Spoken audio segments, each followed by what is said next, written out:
यह एक काल्पनिक कहानी है जिसमें एक गुप्त एजेंसी के इन्फोर्सर्स के बारे में बताया गया है जो खतरनाक अपराधियों को पकड़ने और बड़े षड्यंत्रों को उजागर करने के लिए काम करती है। मुंबई की सड़कों पर रात का सन्नाटा पसरा हुआ था। आसमान में काले बादल घुमड़ रहे थे और हल्की बारिश हो रही थी। इस शांत रात में भी शहर की अंधेरी गलियों में कुछ रहस्यमयी घटनाएं हो रही थी। अन्वेषक अरुण अपनी डेस्क पर बैठा था जब उसे एक फोन कॉल आया। दूसरी ओर से आवाज आई, अरुण, एक बड़ा केस हाथ में आया है, हमें तुरंत ही काम पर लगना होगा। ये कॉल उसके साथी रवि की थी। रवि और अरुण एक गुप्त एजेंसी में काम करते थे जहां उनका काम था बड़े अपराधों और षड्यंत्रों का पर्दाफाश करना। अरुण और रवि तुरंत ही उस जगह पहुंचे जहां उन्हें संदिग्ध गतिविधियों की जानकारी मिली थी। वह एक पुरानी सुनसान बिल्डिंग थी जो शहर के बाहरी इलाके में स्थित थी। जैसे ही वे बिल्डिंग के अंदर घुसे उन्हें एक अजीब सी बदबू महसूस हुई। रवि ने धीरे से कहा, यहाँ कुछ गड़बड़ है।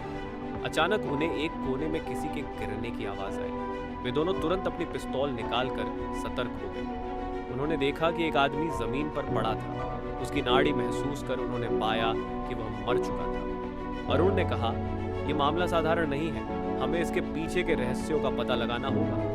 तफ्तीश के दौरान उन्हें पता चला कि वह आदमी एक मशहूर वैज्ञानिक था जो कुछ खतरनाक प्रोजेक्ट पर काम कर रहा था। इस प्रोजेक्ट के बारे में किसी को कोई जानकारी नहीं थी। रवि ने कहा, यहाँ सिर्फ एक ही सुराग है, इस आदमी के लैपटॉप में कुछ हो सकता है। उन्होंने लैपटॉप को उठाया और एजेंसी के हेडक्वार्टर में उसे डिक्रिप्ट करने के लिए ले गए। लैपटॉप को डिक्रिप्ट करते ही अरुण और रवि को पता चला कि वैज्ञानिक एक घातक वायरस पर काम कर रहा था जिसे कुछ लोग हथियार के रूप में इस्तेमाल करना चाहते थे। अगर यह वायरस किसी के हाथ लग जाता तो वह पूरी दुनिया को बर्बाद कर सकता था। अरुण ने कहा, हमें जल्द से जल्द इस वायरस को ढूंढना होगा और उसे नष्ट करना होगा। लेकिन उन्हें इस बात का अंदेशा भी था कि इस मिशन के दौरान उनकी जान भी खतरे में पड़ सकती है। उन्होंने उस लैपटॉप से और सुराग निकाले और पाया कि वायरस को एक गुप्त स्थान पर छुपाया गया। वह जगह एक अंतर्राष्ट्रीय गैंगस्टर के अड्डे में थी जो कि अत्यधिक सुरक्षित था। अरुण और रवि ने अपनी योजना बनाई और उस अड्डे में घुसने की तैयारी शुरू की। उनके पास सिर्फ एक मौका था, अगर वह चूक गए तो सब कुछ खत्म हो सकता था। रात के अंधेरे में दोनों ने उस गैंगस्टर के अड्डे में प्रवेश किया। वहां कई हथियारबंद लोग पहरा दे रहे थे। अरुण और रवि ने अपनी चालाकी और बहादुरी से उन सबको मात दी और आखिरकार उस कमरे तक पहुंचे जहां वायरस रखा गया था। लेकिन तभी गैंगस्टर ने उन्हें घेर लिया। उसने कहा, तुम दोनों यहां से जिंदा नहीं निकल सकते।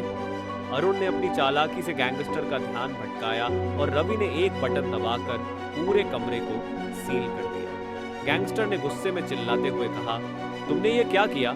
रवि ने जवाब दिया, अब इस कमरे से कोई नहीं निकल सकता। अरुण और रवि ने वायरस को नष्ट करने का तरीका ढूंढा और उस गैंगस्टर के साथ साथ वायरस को भी खत्म कर दिया। इस मिशन के बाद अरुण और रवि ने राहत की सांस ली। उन्होंने एक बार फिर से दुनिया को एक बड़े खतरे से बचा लिया। लेकिन उनकी यह यात्रा यहीं खत्म नहीं हुई। उन्हें पता था कि दुनिया में अभी भी कई खतरनाक लोग हैं जिन्हें रोकना बाकी है। Thank you.